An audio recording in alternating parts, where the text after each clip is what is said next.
I've spent most of my life feeling afraid. Afraid that I somehow wasn't enough just the way I am, wouldn't be loved. And so I donned a suit of armor to protect myself. And that suit of armor, that distance it created, has cost me a relationship with my son. It's also cost me a marriage. And by a marriage, I mean 2 marriages.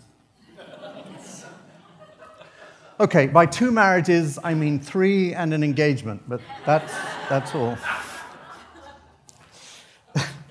So it's taken me a long time to figure out, well, how do you find the courage to overcome a fear and drop that suit of armor? So the story begins in a cute little seaside town, the south of England, called Bournemouth. And Bournemouth is about 100 miles southwest of London. And growing up, I was very small for my age and wore National Health spectacles. They were round and pink. Ugh. So, yeah, naturally enough, I was bullied on a fairly regular basis. Until, that is, I reached the age of 13. I come across a magazine article with pictures of Hell's Angels biting heads off of chickens. I know. But somehow it gave me the impetus I was looking for. You know what? I'm going to stop this. So that day at school, I went looking for the biggest kid in our year. His name was Pritchard. He's not here, is he? Pritchard. Pritchard was a giant, at least compared to me. Well, I found him, and I poked him and pushed him and prodded him and told him to meet me in classroom 3C at 4 o'clock after school, where I was going to beat him up. Did I really just say that? Well, of course, then all the fear kicked in. I was terrified, petrified, stupefied, mortified. So it was a very long day, but I was more afraid of being called a coward, so I somehow overcame my fear and showed up at the requisite hour to find a very eager group of spectators, like you do. And so I got the first punch in, at least that's how I like to remember the story anyway, before Pritchard knocked my lights out. Bless him.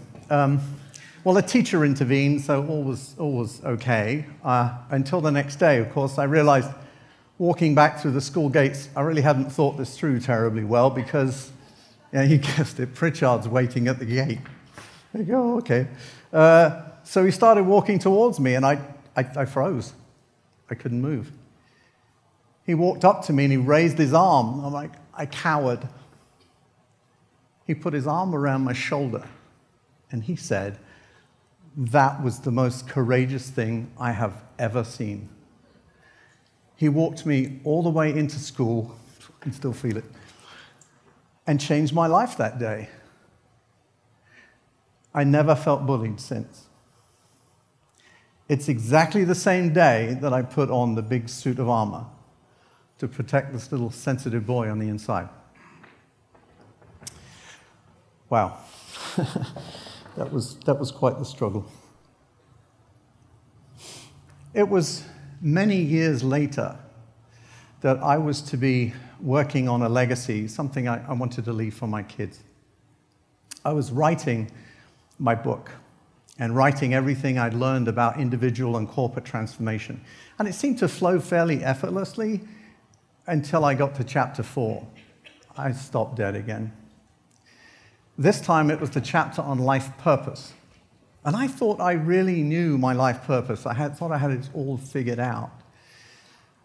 And so it came as a surprise, and it took me 10 full months of soul-searching to figure out, well, I actually did know who I was. I did know what my gift was that I wanted to bring to the world. It was really clear. But I was afraid. I was afraid to drop that suit of armor, to just be me. Wow. Now, fear is a perfectly natural emotion. It's there to protect us. And fear will kick in when anything that we care about is at risk, whether it's our health, wealth, status, anything we care about, the fight or flight response will kick in. We'll be afraid. But the scientists have discovered something with all their functional MRI scans.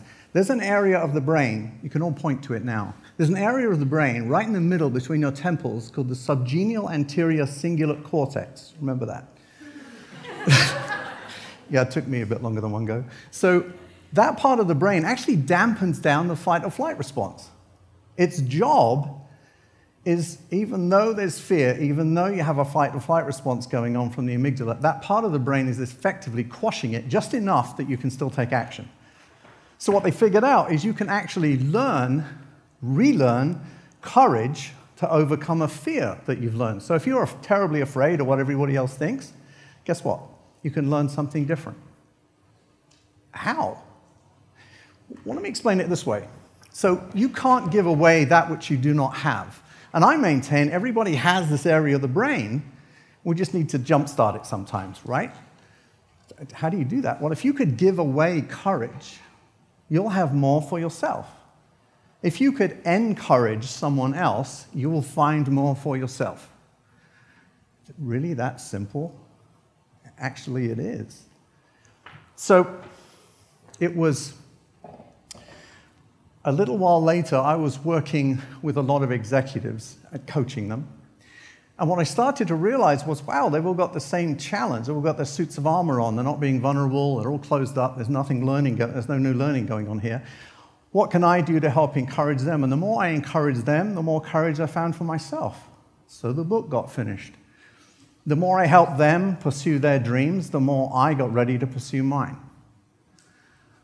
So I sold my house the same day, just back in October last year, climbed in my car, and drove to Austin with my new book in hand to pursue my dream. That's what I did. Yeah. Well, I've never needed Pritchard's arm around my shoulder as much as I have in the past 8 months. So thanks to Pritchard. But thanks, too, for everybody that I coached. I thought I was helping them.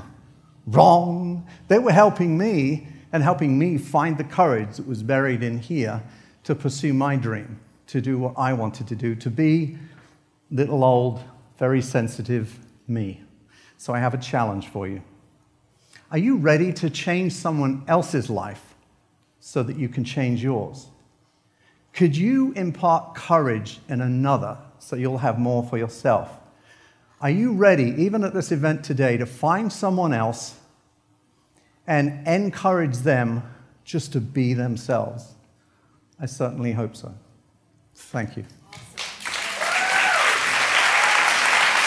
Thank you very much.